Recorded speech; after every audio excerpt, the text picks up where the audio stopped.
Welcome everyone. My name is Sean, and today I want to talk about this Hill Rising segment that discusses Google's AI system, Gemini, and their image generation controversy. For those of you who are unaware of the basic story, it goes like this. Google makes this AI system. If you ask the AI to draw and or paint you a picture of something, then usually it's supposed to paint you a pretty damn accurate representation of said thing. However, if you ask this AI to paint you like something African, like an African king, you would get an African king. A Chinese king, you would get a Chinese king. But if you ask for anything related to Europeans or anything related to white people, you would get diversified options to the point where it's patently absurd and ridiculous. There are instances where people ask for like a French royal king and they would end up with a black female French royal, and that is just not correct, not accurate. There's a founding fathers thing where people said, draw me a picture of the United States founding fathers, and they ended up with black people, they ended up with people wearing turbans and all these diversified femaleized options, and this seemed like something rather weird that people noticed right away, and it got to the point where Google had to apologize for it. And the reason behind this is because the head of Google's AI team, the mastermind behind this Gemini system, is somebody who hates white people. So that bias was infused into this AI system, and considering that this technology could potentially be as revolutionary as the internet, if not more so, our entire economy could be somewhat connected to AI in the future, the fact that these big tech companies are programming their anti-white hatred in said technology has really troubling implications going into the future. But that's been covered by other people. That's been talked about in great detail. What I want to talk about is the fact that Bree tries to gaslight Robbie throughout the whole course of this segment, deny the issue because, like many left-wingers, if a topic is uncomfortable, their answer is to pretend it doesn't exist while at the same time supporting it. Now, before I do, I want to say thank you to everybody who signed up on actualjusticewarrior.com/join. Give me the money. Give me the money. Okay. And thank you to the podcast listeners, Spotify, Apple, and Google's podcasting platform. Well, according to much of the online discourse from yesterday, Google's new Gemini AI has officially joined HAL 9000, Skynet, and that evil wheel from WALL-E in the pantheon of artificial intelligence run amok. Conservative commentators, but not just conservative commentators, were blasting Google over what they described as intentional anti-white bias in its new AI generative engine, Gemini. Several images of users asking the engine to create images of people from traditionally white nationalities and backgrounds, such as French or Swedish or English, would produce images of black, brown, Asian, etc. people instead. But the reverse was not true, which I played around with a little bit. And I think, like, the issue for me is not that it creates implausible or historically inaccurate, when you said, make a... But on historically inaccurate leprechauns? It's kind of amazing how we get less historically accurate as technology advances, as we're supposed to getting more knowledge, because in reality and actuality, what Bree is saying right here about the pharaohs being a diverse cross-section of the world is not actually true. Most of the pharaohs are closely genetically related to the people that now make up modern-day Egyptians. In fact, modern-day Egyptians have more sub-Saharan African in them now than did the pharaohs of the past, and the reason we know this is due to genetic and DNA testing. Now, there are some notable different dynasties of pharaohs that existed throughout the history of ancient Egypt, and the one that these people never seem to focus on, because I guess they don't find it as notable, is the one that's actually a sub-Saharan African dynasty that ruled for about 100 years. Now, there's also a very notable other one, which descends from Alexander the Great's conquest of most of the known world, where one of his generals, when he died, ended up carving out his own kingdom in Egypt, and this was a Macedonian or Greek origin for the pharaohs. This is the Cleopatra dynasty, the people that are always often claimed by Black Americans, even though, again, they're less African than the typical pharaohs because they're of Greek origin. But when you asked for, like, French king, it gave you female portrayals and portrayals of people from all over the world, whatever. But then when you did it on, like, in the other direction, when you asked it for like Egyptian pharaoh or Arab sultan or something, it showed you entirely accurate and did not diversify it any further. What's the entirely accurate race of an Egyptian pharaoh? African. Seems like there were a lot of different races in ancient Egypt is kind of the point. It showed you historically representative. So a diverse array of people. as it did in any context. I'm confused as to what the qualm. What is confusing? But of course, Bree has to be dumb right here and say, oh, the pharaohs were so diverse and all that. Nobody even knows what they look like. What's a historically accurate representation of the pharaohs? I mean, was Cleopatra Greek because, you know, she's from a Macedonian dynasty? Or was she sub-Saharan African like that series being produced by Jada Pinkett Smith? I remember my grandmother saying to me, I don't care what they tell you in school, Cleopatra was black.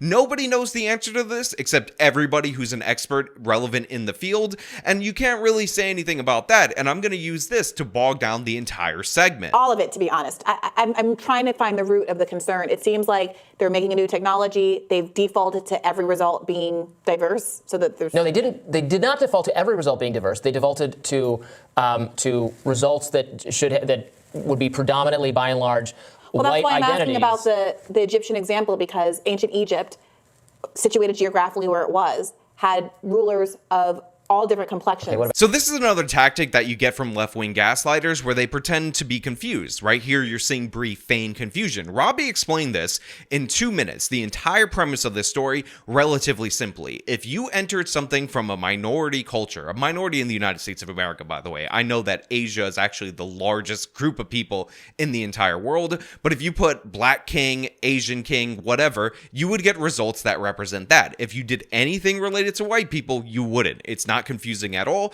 and yet Bree is going to try to gaslight Robbie and say, oh, it's a new technology, oh, it's just some kind of confusion, and I'm so confused, I'm too stupid to follow this, wink wink, let's talk about something else, let's talk about problem B, because anything related to anti-whiteness is not an important topic, and I support it, by the way, so I don't want to discuss it. Arab Backgrounds. Sultan, or Well, I don't know, you're the one that played with it. You brought up the ancient Shogun, Egypt example. or Aztec emperor, or all of those Well, what about things. them? Tell me what happens. What you got is a stereotypical image of that thing in most of those cases. Again, it was not every single time. So I give credit to Robbie right here because you're never going to convince Bree right now that the Egyptian example is a dumb example. So he moves on to Arab Sultan, and then he starts talking about Aztec rulers and all of that. And he's saying, well, you would get historically accurate representations there because this doesn't involve debating the we was pharaohs argument that you often get from black nationalist types in the United States of America. And then Bree's like, oh, but I don't know, you played with it, so I didn't see. Again, more feigning confusion and stupidity from Bree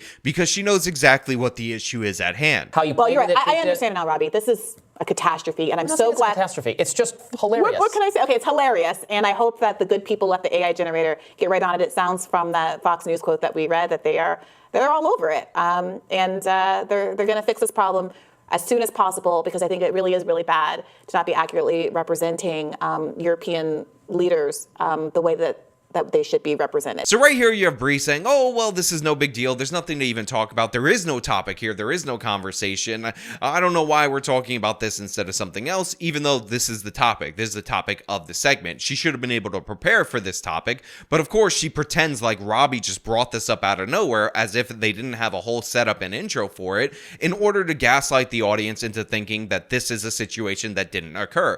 This reminds me of the whole Anna Kasparian issue with the transes or with crime, where the left would never go after her points on the merits of those points. They would instead scold her for talking about it. So right now, Bree is doing that exact same thing, saying it's not important to discuss this thing. This isn't even a topic worthy of knowing anything about. And that's the move that she's going to try to do. But then she's going to pivot to justifying it, which just goes to show you that this is the exact kind of person who would program an AI to spit out those anti-white results. I know that there's a whole historical trajectory of European leaders and historical figures not being accurately identified as white, and we wouldn't want the public to be broadly deceived by that. And so I'm so glad that these AI generators are really getting quickly to the root of that problem. So right there, she's like, oh, well, historically, this wasn't a problem. Therefore, it's justified now, which is the exact philosophy of Ibram X. Kendi's let's be anti-racist by actively discriminating against white people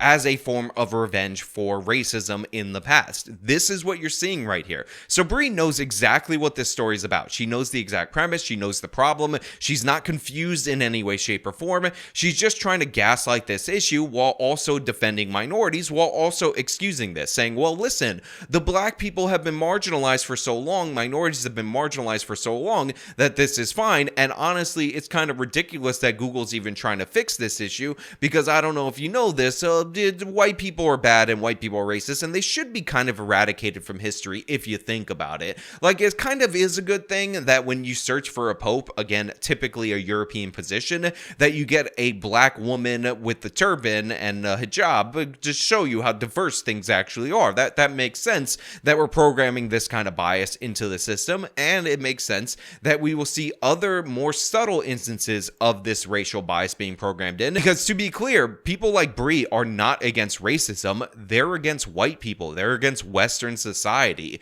they are anti everything about our civilization, and they just hide behind the idea of defending the oppressed, because in reality, people like her want to be oppressors. They want revenge for some kind of slight that they feel in their past, either real or imagined, either to them or to people that look like them, and this is all a part of that goal, and acknowledging that they're doing what they're doing undercuts that premise, so that's why they have to pretend like it doesn't exist. You asked if I had seen this on my timeline. No, I hadn't. My timeline is largely occupied by pictures of limbless Palestinians, but also in the AI realm, there was a story about AI being used to have pornographic images of a podcast host, Bobby Altroff, that were trending either yesterday or the day before, that apparently were completely AI generated. And it was all over the timeline. Her name was trending. And so this is another one of those stories like the Taylor Swift story that we discussed, where there do seem to be some really significant privacy interests being violated here by software that can be used to put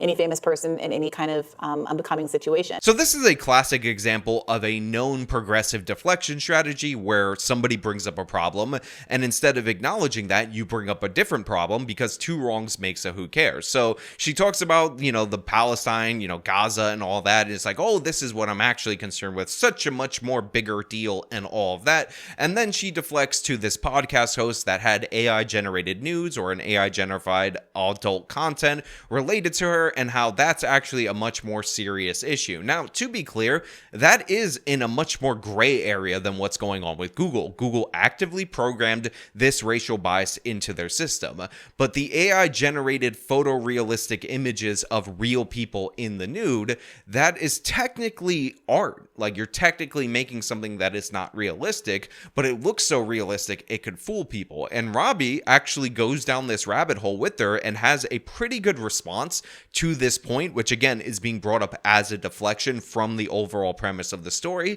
that this is art, and then passing laws that try to regulate this are going to have more unintended consequences that create more problems down the line. And instead, what we should do is classify this under fraud when you're trying to represent something AI created as realistic. I said when we talked about this earlier, I'm very cautious to create a new category of like impermissible content. I mean, if you're misrepresenting yourself as someone else, I think that's falling under like kind of fraud categories. But if it's clearly labeled parody, I mean, it's not clearly labeled parody. It's not. Yeah, it's not. It's labeled Bobby what's her face does a porn, and then it's all over the internet. And it's plausible. It looks real to me. Oh, I didn't look. I don't know. So that's I think a really significant issue. If you can't kind of fathom extending sympathy to a random podcaster who I don't even particularly care for, but she has rights and she's a human being, then imagine what if someone found a picture of your mother or your wife or your sister or your brother and made pornography with them. That is what keeps happening. What if that's disgusting and gross, and we should shame whoever does that. I mean, what if somebody drew or painted that situation? It would be clearly a protected drawing. Speech. It would be a painting. Is this different?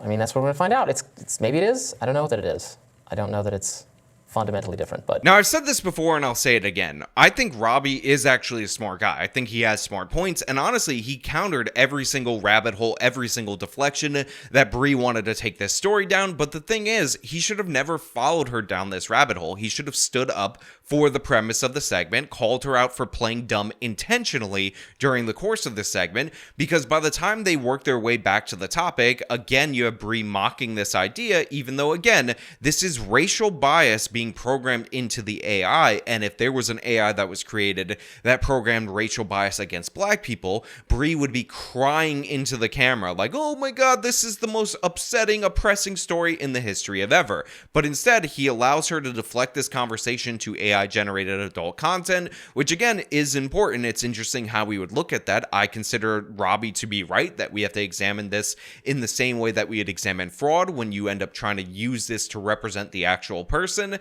But this could lead to more issues down the line and all of that. But fundamentally, having the AI be racially biased against white people or any group of people is also going to lead to problems in our society. And the fact of the matter is, people are going to be using this stuff more and more for research. People are going to be using this stuff more and more in order to support their arguments. And when the AI is subtly only having arguments and sources that back up the left-wing perspective, this is going to be a problem for dialogue going down the line. So yeah, this is a disaster in every possible way. This is something that is quite serious, and the people at Google, at these major tech companies, have no qualms about injecting their modern-day political biases into these systems for disastrous consequences, and it's only going to get worse in the future. And in the future, AI is going to be more sophisticated, so you're not going to be able to detect the lies as simply as this. But hey, those are just my thoughts. So let me know your thoughts down in the comments below. If you like this video, show them by leaving a like, subscribe for more content, follow me on the social medias, support me via the support links in the description of this video. This has been me talking about Bree versus Robbie on the issue of AI. Till next time.